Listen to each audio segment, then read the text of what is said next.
মলম রুটিতে মলম কেন?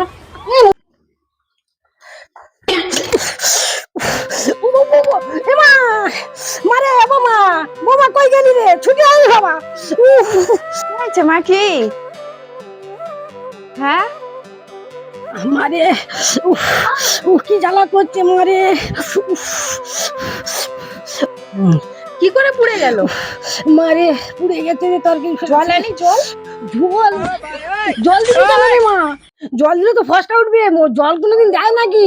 আরে মলম নিয়ে আয়, মলম নিয়ে পুড়ে গেলে মলম দিতে হয়। বোকা মেয়ে রে বাবা, একটু বোকা মেয়ে রে বাবা, এটা আমার বোকা মেয়ে নাকি রে? এমা আমি আর এই হাত নিয়ে পারবো না, কটা রুটি আছে টুটি করে নে। আমি এই হাত খুব জ্বালা করছে। আমি রুটিটা করে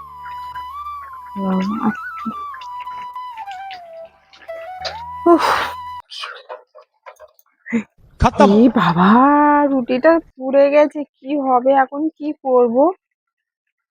আইডিয়া, মা তো বলেছে পুড়ে গেলে মলম দিতে, মলম দিয়ে দিই, হয়ে যাবে। চলো মলমটা লাগিয়ে দিই। বাবা মলম লাগিয়ে দিই, ভালো হয়ে যাবে। মলম লাগালে তো রুটি ভালো, মানে মা তো বলেইছে যে পুড়ে গেলে মলম দিতে হয়। कैसे कैसे लोग रहते हैं यार यहाँ पर। साला तुमको पागल कुत्ते का गाड़ी उठा के ले।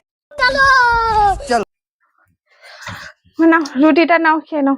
রুটি রুটি খেয়েছি মা? হ্যাঁ খেয়ে দেখো। ঠিক আছে, রুটিটা খাই। আমার খুব খিদে লেগেছিল, জানি না তাড়াতাড়ি হুটোপাটা করে করতে গেছিলাম, রুটি পুড়ে গেছে। আচ্ছা হোক গে, পোড়া রুটিটা কি হয়েছে, খাওয়া তো যেতেই পারে।